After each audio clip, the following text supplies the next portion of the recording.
Shalom, peuple de Dieu, bienvenue à toi qui nous suis. Que l'Éternel te bénisse abondamment. Je suis très, très heureux de me retrouver au-devant de toi. Et surtout, c'est pour moi un privilège de venir de la part du Seigneur pour t'aider à passer un moment agréable dans la présence de Dieu. Sens-toi libre et surtout, j'aimerais que tu profites de ce moment pour inviter des gens à suivre ce live, partager. Nous avons besoin des likes, nous avons besoin de partage. Nous voulons vraiment que la page vive encore, que la page vive encore. Que Dieu te bénisse abondamment, toi qui te mets déjà à partager. Tout ce que je peux t'assurer, c'est que nous allons passer un très bon moment dans la présence de Dieu. L'Éternel est celui qui vient avec des solutions lorsque nous l'invitons. Et ce que j'aime avec notre Dieu, c'est que quand nous nous mettons ensemble, peu importe le moyen utilisé, mais lorsque nous parvenons à le rencontrer, lorsque nous parvenons à entrer en contact avec lui, il y a toujours une résolution à une situation difficile. Et je déclare dans le nom de Jésus-Christ qu'aujourd'hui, une situation difficile est résolue dans ta vie. Je déclare aussi que l'Éternel te donnera au-delà de ce que tu vas demander, au-delà du besoin qui se présente au-devant de toi. J'aimerais commencer ce live en te disant que souvent le besoin apparent ne cache que le besoin réel. Le besoin apparent, ça peut être l'argent, alors que le besoin réel qui correspond à la volonté de Dieu, ça peut être l'accomplissement d'une promesse dans la vie de quelqu'un. Et vous voyez, Dieu est celui qui passe par multiples chemins pour atteindre son objectif. Je suis l'un des privilégiés d'aujourd'hui puisque je sens que cette soirée se passera bien. Alors invite ton frère, ta soeur. Tu peux partager les liens sur WhatsApp, inviter les gens ici sur Facebook, puisque nous nous apprêtons à passer un bon moment dans la présence de Dieu. J'aimerais que tu profites de ce moment pour adorer avec moi. Tu peux mettre un commentaire, mais un commentaire d'adoration, un commentaire qui va édifier quelqu'un, un commentaire qui poussera celui qui se connecte maintenant à plonger encore dans la profondeur de l'adoration. L'heure vient, et cette heure est déjà venue, où les vrais adorateurs adorent le Père en esprit et en vérité. J'aimerais que tu te connectes non pas seulement par Internet, mais que tu te connectes aussi par le moyen de la foi. La foi n'a pas d'âge, la foi n'a pas d'époque. Celui qui a alimenté la foi d'Abraham, c'est le même qui alimente nos foi aujourd'hui. C'est le même aussi qui consomme nos foi aujourd'hui. Et je sais que le Dieu d'Abraham, d'Isaac, de Jacob, le Dieu de la brèche est présent aujourd'hui. Et je t'assure qu'il te fera du bien. Pendant que tu seras en train de chanter, il te fera du bien. Pendant que tu seras en train de le louer, il te fera du bien. Pendant que tu seras en train de lui faire voir ce qui se cache au fond de toi. Même s'il voit, mais souvent il aime t'entendre lui parler. Et il veut que tu sois sincère dans ce que tu fais, car c'est ce qui compte. Les vrais adorateurs sont ceux qui sont vrais. Ceux qui parlent non pas par religion, mais qui parlent parce que le cœur a tellement chauffé qu'une adoration est sortie de la bouche. J'aimerais que tu chantes avec nous, mais sincèrement avec ton cœur, avec ton âme, avec ton esprit, que tu chantes ce cantique spirituel. Élevons tous nos mains vers lui. Chante-le. Et contemplons sa magnificence. Oh oui, Jésus, le prince glorieux. Acclamons le roi de rois, car tout pouvoir lui a été donné. Jésus, le prince glorieux. Gloire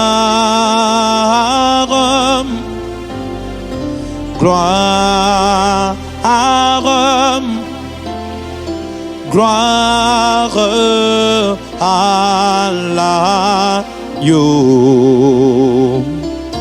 Chante-le. Gloire, gloire, gloire à l'agneau, car il est glorieux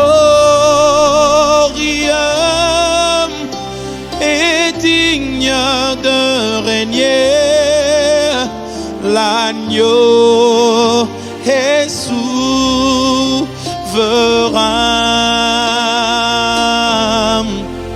Nous élevons nos voix pour le chanter. L'agneau est souverain. Je te donne tout mon cœur. Moi, je te donne toute ma vie. Que l'honneur et la gloire te reviennent à toi seul. Moi, je chanterai ton nom. J'exalterai ton nom. Je viens te dire, ô mon Seigneur, je t'aime tant. Je t'aime tant. Oh, Seigneur, je t'aime tant. Je t'aime tant. Seigneur, je t'aime tant. Je t'aime encore.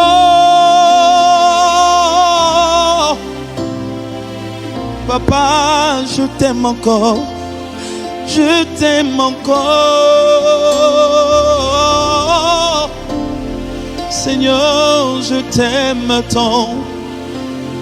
Quand tu m'es rempli, Jésus, cela me suffit.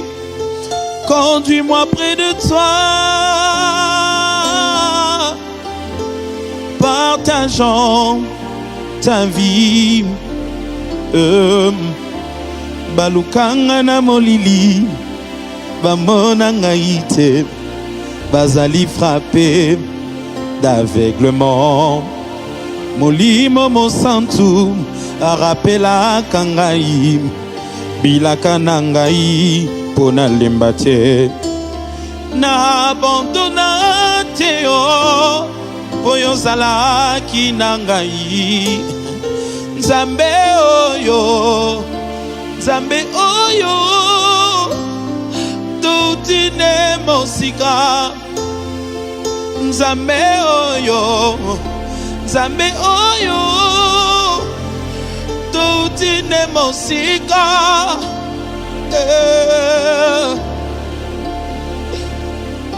Nous venons de loin, de loin, de loin, de loin. Nous venons de trop loin avec toi, Seigneur. Nous avons un parcours avec toi. 2024, nous avons été avec toi. Et tu es encore là avec nous en 2025. Nous voulons, Seigneur, cheminer avec toi pendant toute cette année. Voilà pourquoi nous disons Alpha 25. Puisque nous voulons qu'en 2025, nous commençons avec toi, que nous cheminons avec toi, que nous marchons avec toi. Couvre-nous, Seigneur, de la même manière que tu as couvert Israël dans les déserts. Nous voulons, Seigneur, que tu marches, que tu nous accompagnes, oh Dieu Tout-Puissant. Nous ne pouvons rien faire au-delà de nos limites, Seigneur. Toi, tu es là, tu résides, tu es au milieu de nous et tu es notre force. C'est toi qui fais notre force. C'est à cause de toi que l'ennemi tremble. C'est à cause de toi que les peuples sont dans leur tumulte, puisque toi, tu es notre Dieu. Tu nous donnes la force et tu nous élèves, tu nous trouves une place bien assurée sur tes lieux élevés. Nous voulons que tu sois avec nous, ô Père. Nous voulons que tu sois avec nous encore et encore, encore et encore. Que tu sois avec nous, Seigneur. J'aimerais, avant de commencer, que l'on fasse ce dernier cantique qui dit: je n'oublie aucun de tes bienfaits. Et à chaque fois que j'y pense, mon cœur est rempli des paroles pour te louer. Abba, des paroles pour te louer.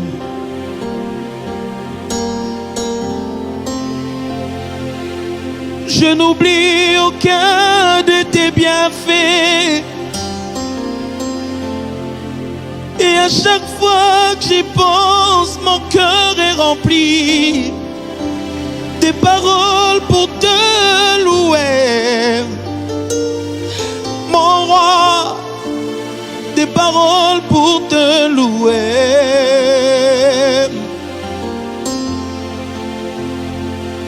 Quand tout va mal, oh mon âme, pourquoi t'as battu? Même au milieu de la tempête, il est là.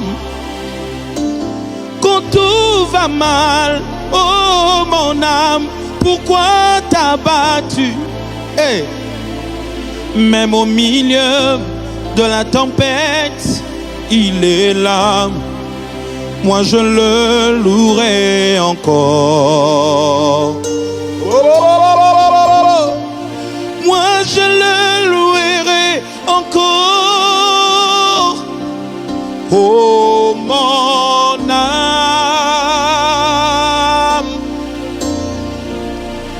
bénis l'Éternel.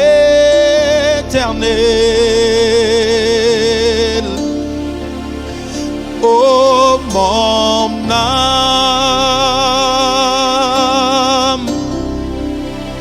bénis l'Éternel.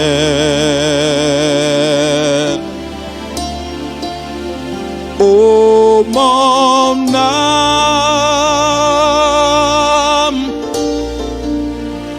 bénis l'Éternel.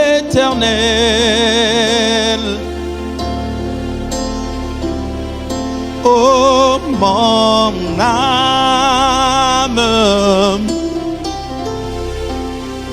bénis l'Éternel. Jean chapitre 5.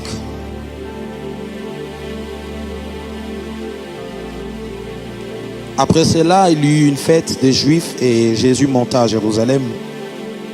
Or, à Jérusalem, près de la porte des brebis, il y a une piscine qui s'appelle en hébreu Bethesda. Bethesda, c'est en hébreu, ça signifiait le lieu de la grâce. Et ce qui m'étonne à Bethesda, c'est que c'est le lieu de la grâce, mais c'est le lieu où chacun y va de son intérêt. C'est le lieu où, lorsque les gens arrivent, il n'y a pas de compassion. Lorsqu'ils arrivent, chacun ne pense qu'à son intérêt, à sa personne. Tout le monde est égoïste. Parce que là se trouvait un homme qui était là depuis 38 ans. Il n'avait personne pour le jeter. C'était lui le doyen de lieu, mais personne ne pouvait ne serait-ce que penser à lui une seule fois. Les lieux de la grâce, mais où règne un égoïsme comme pas possible. C'est ce que nous vivons aujourd'hui. Là où nous sommes censés trouver la grâce, c'est là que l'on rencontre l'injustice. C'est là que l'on rencontre des personnes qui trahissent notre confiance. C'est là que nous nous rendons compte que c'est la loi du talion, œil pour œil, dent pour dent qui règne. Des fois, c'est à l'église, là où tu es censé trouver un réconfort, que tu trouveras des frères et sœurs qui seront pour toi une pierre d'achoppement. J'aimerais dire à quelqu'un, pendant 38 ans, tu as vécu les méfaits d'un système. Celui qui arrive au-devant de toi, il se présentera et ça ne sera pas un ange, ça sera un homme. Et cet homme changera ta vie. Toi qui as déjà cru au Seigneur, je sais que ta vie a déjà changé. Mais il y a des dimensions, il y a des paliers, il y a des caps à franchir. Et Jésus est venu pour t'emmener à une étape supérieure. Heureux le pauvre en esprit, car ils hériteront le royaume des cieux. J'aimerais dire à quelqu'un, être pauvre en esprit, c'est être un éternel insatisfait dans les choses de Dieu. Ça veut dire lorsque Dieu t'emmène jusqu'à 1, tu désires une autre dimension. Tu vas arriver jusqu'à 3.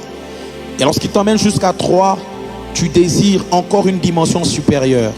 J'aimerais te dire que l'Éternel n'en a pas encore fini avec toi. Même toi qui penses être avancé en âge, toi qui penses avoir toute l'expérience requise dans la chose de Dieu, laisse-moi te dire que l'Éternel aura toujours une surprise pour toi. Alors que ton cœur soit toujours disposé et que ton esprit laisse toujours un espace d'expression au Saint-Esprit.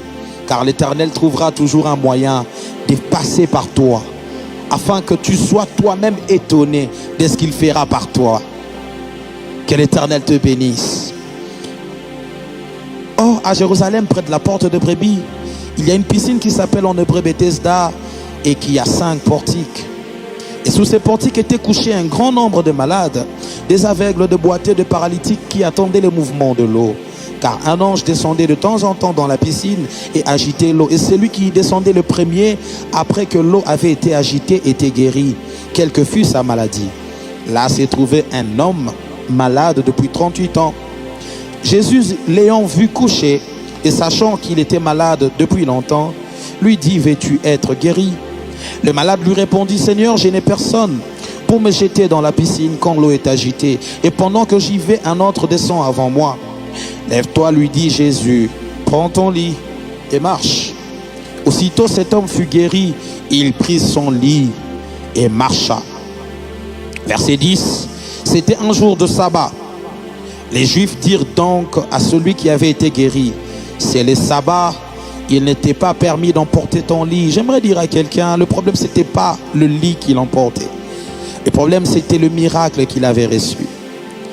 Il y aura toujours quelqu'un qui sera contre le miracle que tu as reçu. Mais laisse-moi te dire que tant que Dieu t'a désigné pour les miracles, personne ne pourra empêcher ton épanouissement. Et je déclare dans le nom de Jésus-Christ que ton miracle, tu ne le rateras pas. Je disais ton miracle, tu ne le rateras pas. Au nom de Jésus-Christ, vis ton miracle et qu'aucune contestation ne puisse te faire perdre la bénédiction que Dieu a remise entre tes mains. Reçois cela dans le nom de Jésus-Christ. Et ce que j'aime, c'est que s'il faut commencer, j'aimerais juste nous faire comprendre. Après la première réalité que j'ai expliquée, je disais que Bethesda était normalement le lieu où on était supposé trouver la grâce, parce que Bethesda c'est le lieu de la grâce. Mais malheureusement c'était le lieu où on rencontrait l'égoïsme. C'est le lieu où le système ne permettait pas aux plus démunis de trouver un miracle. La deuxième des choses, ce qui m'intéresse ici, et c'est là que je vais introduire le message d'aujourd'hui, c'est que il y a un détail au début. L'évangile de Jean dit: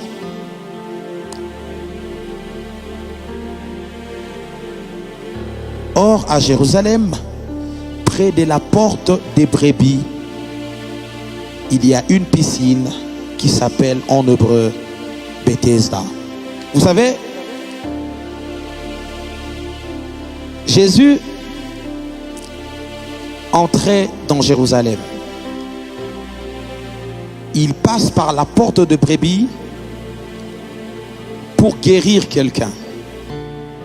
Ça veut dire que l'objectif, c'était un objectif visé. L'objectif, c'était un objectif bien ciblé. Il y avait un grand nombre de malades, mais Jésus ne s'est pas intéressé à la foule des malades. Jésus avait ciblé quelqu'un. Et j'aimerais dire à quelqu'un, Jésus t'a ciblé aujourd'hui. Et quand Dieu te cible, iratakate. Au nom de Jésus-Christ, ce soir, le miracle ne va pas te rater. Je disais, ce soir, le miracle ne va pas te rater. Mais écoute, encore une autre réalité, c'est que Jésus passe par la porte de brebis. C'est-à-dire que c'était ciblé, c'était visé, mais c'était aussi universel et c'était aussi prophétique. C'était aussi prophétique, pourquoi? Parce que Jésus passait par la porte de brebis. Or, la porte de brebis, c'était une porte par laquelle on faisait passer les brebis qui devaient être sacrifiées dans le temple.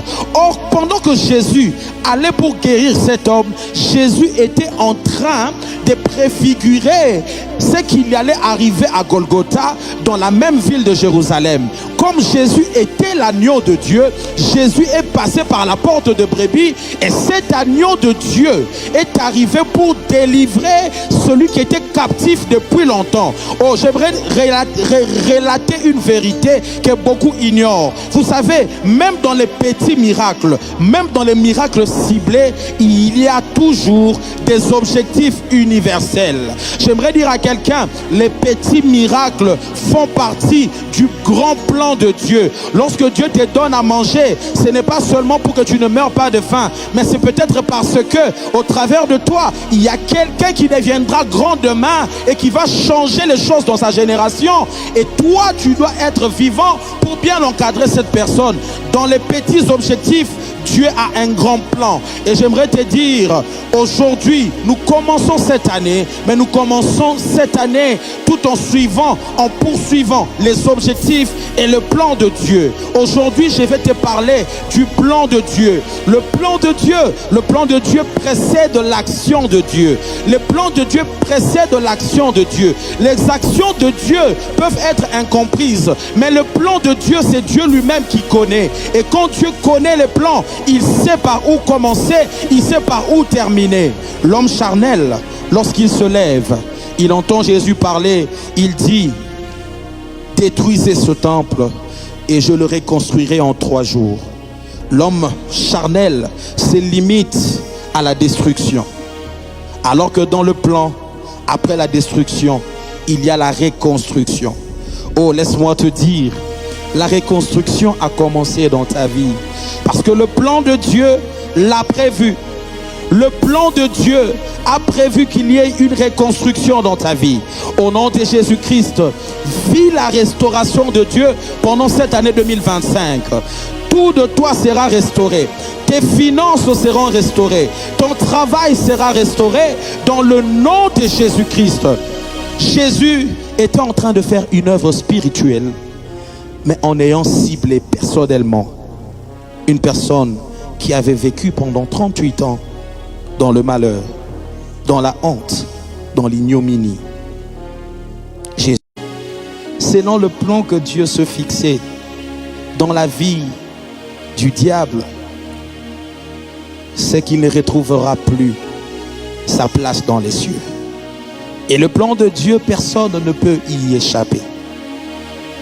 Mais dans ce plan éternel, dans ce plan divin magnifique, dans ce plan merveilleux de Dieu, nous, les enfants de Dieu,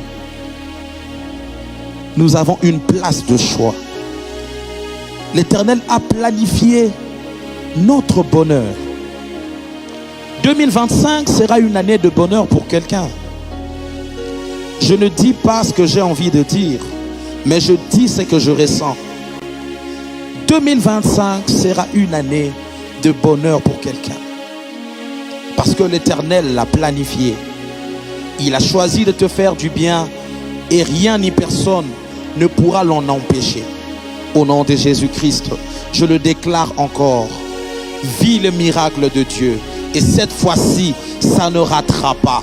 Au nom de Jésus, au nom tout puissant de Jésus-Christ, tu vivras le bonheur, tu vivras la grâce, tu vivras la paix, tu vivras l'abondance au nom de Jésus-Christ. Jésus passe par la porte de brebis. Parce qu'il y avait un plan. Le plan précède l'action. La promesse précède l'accomplissement. C'est quoi notre force? Notre force, nous ici à la Brèche, c'est que nous avons des promesses. Nous avons des promesses, voilà pourquoi nous sommes forts. Voilà pourquoi, même quand tout semble être difficile, on ne lâche pas.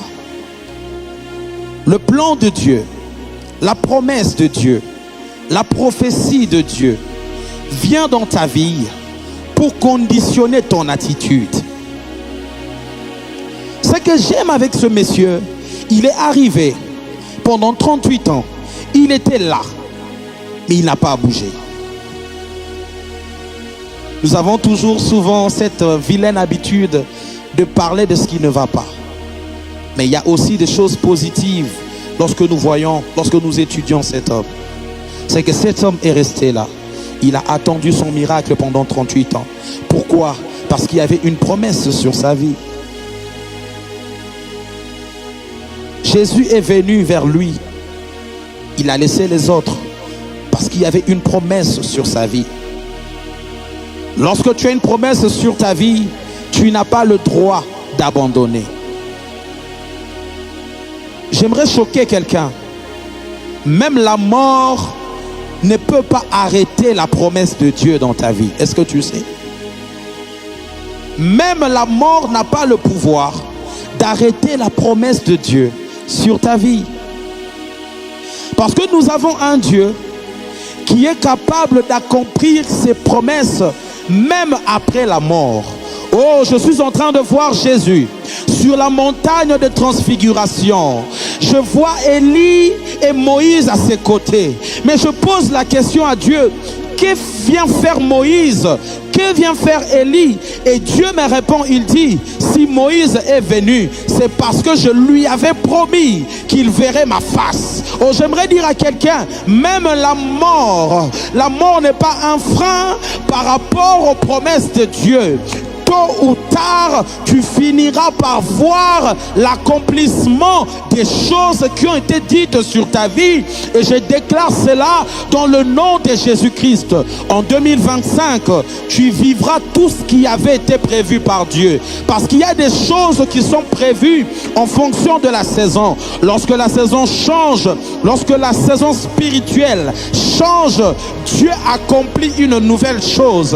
Et laisse-moi te dire, qu'est-ce que Dieu avait prévu d'accomplir, il le fera et personne ne s'y opposera dans le nom de Jésus. Personne ne s'y opposera dans le nom de Jésus. J'ai dit, tu prendras ton lit et tu marcheras, tu sortiras, et tout le monde qui a été témoin de ton humiliation, tout le monde qui avait été témoin de ton affliction verra que tu peux maintenant marcher, parce que le miracle de Dieu ne laissera personne indifférent. C'est que Dieu se prépare à faire pour toi étonnera le monde. Je dis, ça étonnera le monde. Je dis, ça étonnera le monde. Je dis, ça étonnera le monde dans le nom de Jésus-Christ. Dans le nom de Jésus-Christ. Alléluia. Et ce que j'aime le plus dans cette histoire, c'est que Jésus vient le jour du sabbat. Les jours où, selon le juif, personne ne doit travailler. Effectivement, le jour du sabbat, c'est les jours où les hommes doivent honorer Dieu. Mais cela ne veut pas dire que le ciel arrête de fonctionner à cause du sabbat. J'aimerais dire à quelqu'un, même si ici sur terre, le système ne permet pas ton miracle, le ciel ne dépend pas des réalités terrestres. Lorsque Dieu décide, il décide. Lorsque Dieu décide, c'est fini. J'aimerais te dire, tu fais des efforts pour être compatible à ce que Dieu va faire pour toi. Mais laisse-moi te dire que Dieu est capable de te bénir, même au-delà de ton imagination. Parce que Dieu ne voit pas simplement ta compatibilité avec la bénédiction. Ce n'est pas parce que tu es digne que Dieu te bénit. Dieu te bénit parce qu'il a choisi de te bénir. Et laisse-moi te dire, aujourd'hui l'Éternel te fait grâce. Il ne regarde pas tout ce qui a été dit de négatif sur toi. Il ne regarde pas tous ceux qui sont venus avant toi et qui ont fauché les choses. Il ne regarde pas ceux de ta famille qui ont eu à médire sur toi.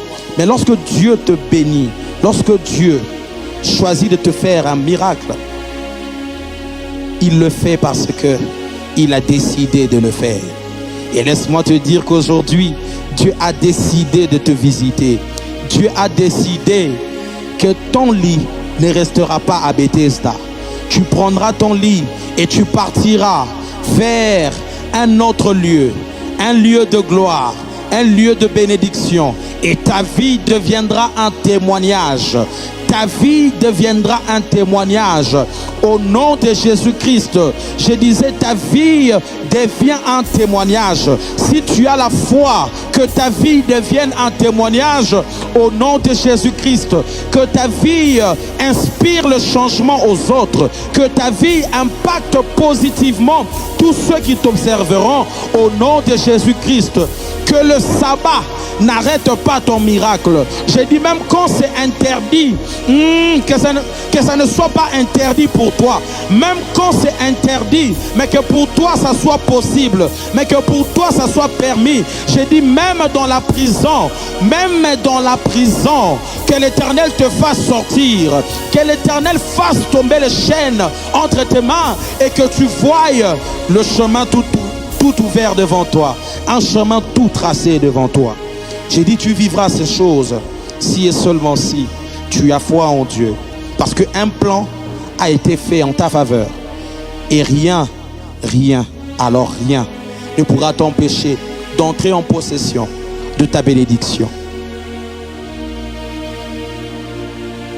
J'aimerais finir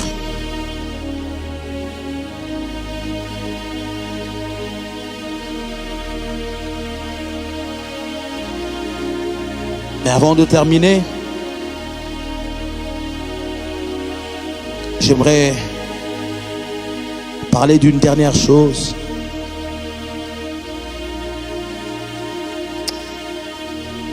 Jésus vient et il lui dit, veux-tu être guéri? Il sait que cet homme a traîné, mais il lui pose quand même la question. Veux-tu être guéri?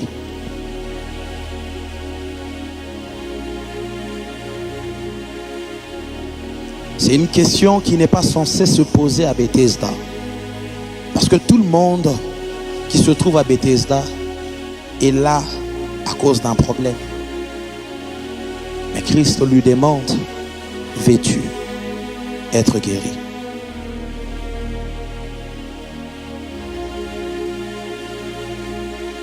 Je te repose la même question. Veux-tu vraiment être guéri?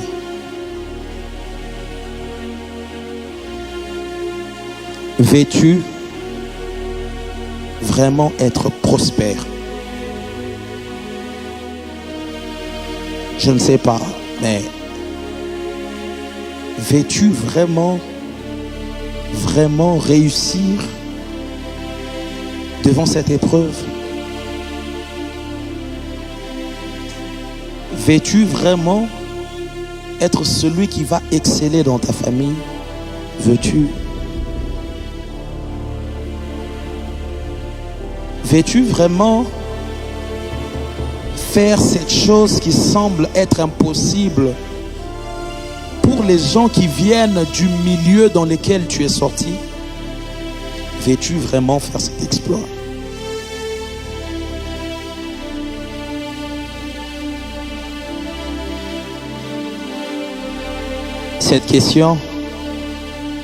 C'était pour activer la foi de quelqu'un. Celui qui a la foi peut tout. La foi brise les montagnes. La foi soulève les montagnes. La foi brise les chaînes. La foi, oui, la foi est la source de toute révélation.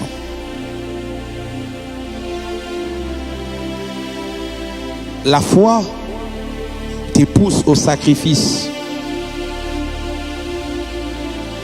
La foi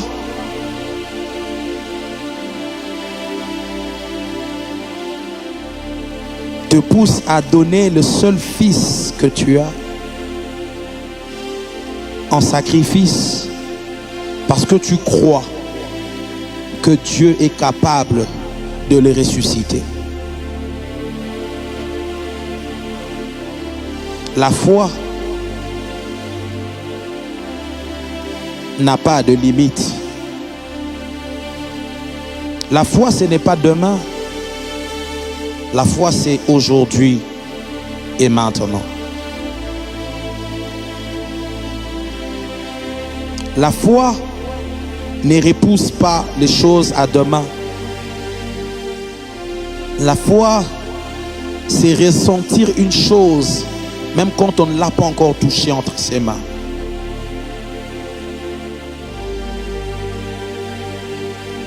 La foi, c'est introduire son nom dans la liste des personnes qui sont agréables à Dieu. Je prie Dieu qu'il alimente ta foi. Si les disciples pouvaient prier, demandant à Jésus de leur augmenter la foi, j'ai fait cette même prière.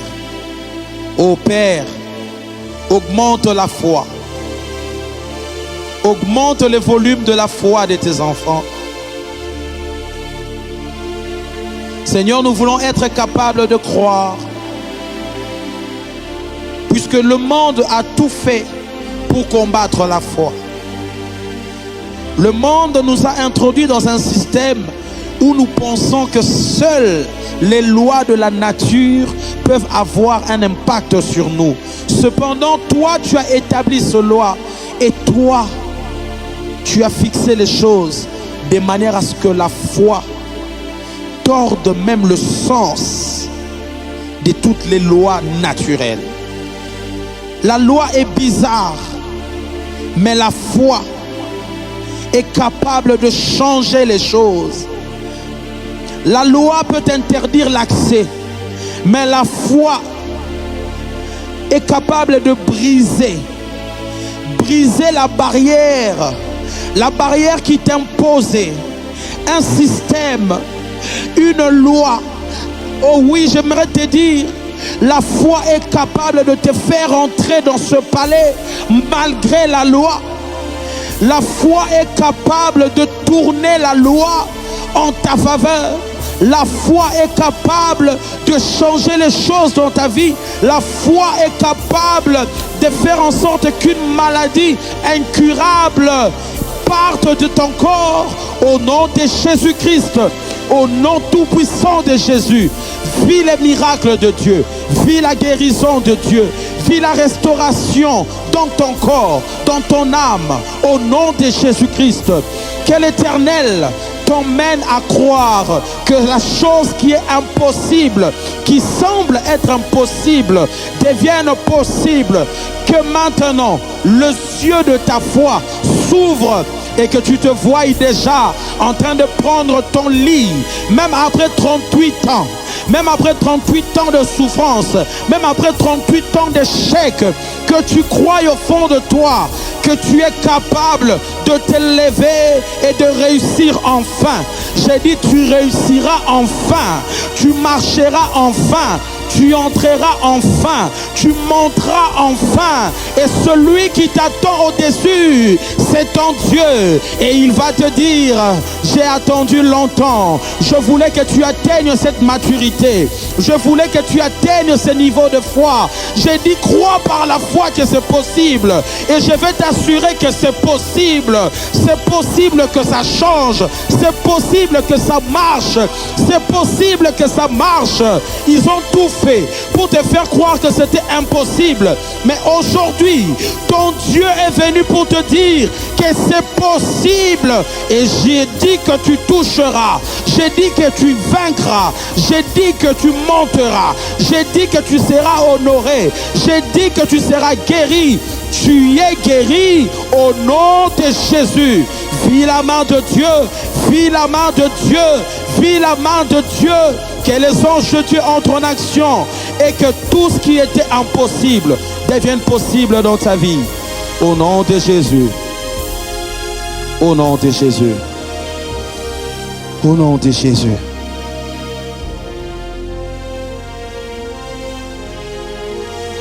Là, il ne sait qu'à il est les mains, on le sait. Là, les gars, il ne sait, il est les mains, on le sait.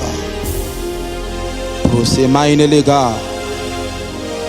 Holiness, maine lega, sheta rabasai melego sheta.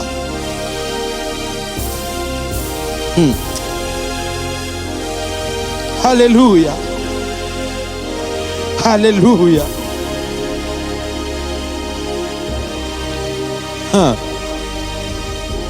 Pausai lega. Que l'Éternel te fasse toucher ce contrat, mais que tu le signes aussi au nom de Jésus. Que l'Éternel restaure ton couple dans le nom de Jésus. Tu fais bien de prier. Que l'Éternel bénisse ta maison au nom de Jésus. Que le vent d'échec soit maintenant en dehors de ta maison au nom de Jésus. Vis la faveur de Dieu. Vis la faveur de Dieu. Vis la faveur de Dieu. Que toute personne qui tentera de détruire ta maison rencontre un océan infranchissable au nom de Jésus. J'ai dit que toute personne qui essayera d'entrer dans ta maison se perde dans un labyrinthe. Au nom de Jésus-Christ, ils te chercheront mais ils ne te trouveront pas. Au nom de Jésus.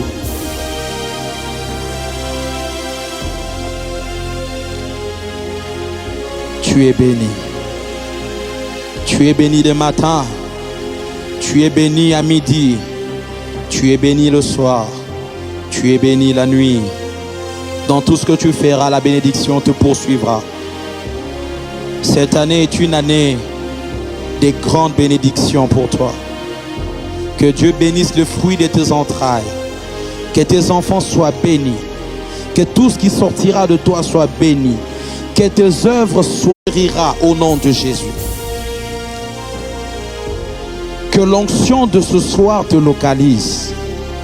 Et que ta vie ne soit plus la même. Au nom de Jésus. Que Dieu fasse avec toi des choses qui te surprendront toi-même. Que Dieu fasse avec toi des choses qui feront que Saül ne comprend même pas comment il peut prophétiser. C'est ce qui t'arrivera. J'ai dit c'est ce qui t'arrive maintenant. Au nom de Jésus. Entre dans ta destinée glorieuse. Que tout ce que l'Éternel avait prévu de faire avec toi pendant cette année 2025, qu'il l'accomplisse par toi. Ça passera par toi. La délivrance passe par toi. L'avancement de la famille passe par toi. La restauration de l'Église passe par toi. La restauration des finances de ton mari passe par toi. Oui, ça passe par toi. Ça passe par toi. Lorsque les combats vont se lever pendant cette année, sois-en sûr, dans le plan de Dieu, il était prévu qu'en cette année 2025, tu puisses vaincre. Et je déclare que tu vaincras. Tu vaincras dans le nom de Jésus. Tu vaincras dans le nom de Jésus. Aucun homme ne pourra te ravir ta victoire. J'ai dit, tu es vainqueur au nom de Jésus. Parce que l'Éternel a décidé que désormais, tu ne t'appelleras plus Jacob, et que tu t'appelleras Israël. Gloire à Dieu. Au nom de Jésus. Au nom de Jésus.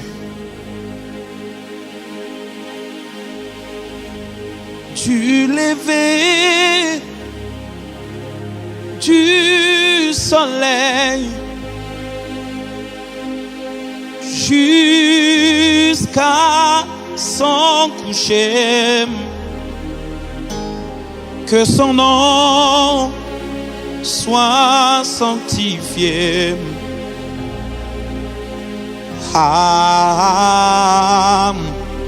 Adonai. Du lever du soleil jusqu'à son coucher, que son nom soit sanctifié. Adonai.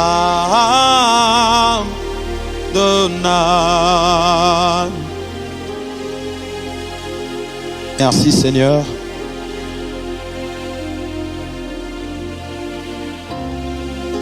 Toutes les paroles, toutes les révélations, tout ce qui a été sorti pendant ce moment, nous déclarons avec foi et assurance qu'elles sont esprit et vie. Nous serrons ta bénédiction contre nos torses, tout en sachant que personne ne nous arrachera ce que tu as remis entre nos mains ce soir. Sois béni, Père éternel, puisque ta fidélité dure à jamais. Que la gloire, l'honneur, la puissance te reviennent à toi seul, au nom de Jésus-Christ. Nous avons ainsi déclaré et nous disons Amen. Gloire à Dieu, que Dieu te bénisse. Voilà. C'est merveilleux de passer ce genre de moment dans la sainte présence de Dieu. Toi qui as vécu un miracle, ne manque pas d'écrire. Il y aura sûrement quelqu'un qui te répondra. Puisque nous, dans la brèche, nous vivons à ciel ouvert. Et l'Éternel ne manque pas d'émettre des témoignages sur nos bouches. Alors si tu as vu quelque chose de la part de Dieu, ne le garde pas pour toi. Écris-nous et ça pourra édifier. Je tiens à te préciser que Jésus-Christ est le même hier, aujourd'hui, éternellement. Celui qui a agi avec ce paralytique de 38 ans à Bethesda, c'est le même qui t'a touché aujourd'hui. Nous en avons fini là. L'année est déjà bénie. Garde l'atmosphère et que rien ne te sorte de la sainte présence de Dieu. Jusqu'à la fin du mois de janvier, nous pouvons encore nous devons ou nous pouvons encore te souhaiter une très bonne année 2025. les choses marcheront, j'en suis sûr et certain. Que Dieu te bénisse abondamment. C'était ton frère Hervé Mouya. On se revoit très prochainement à la brèche. Et que Dieu te bénisse encore. À plus.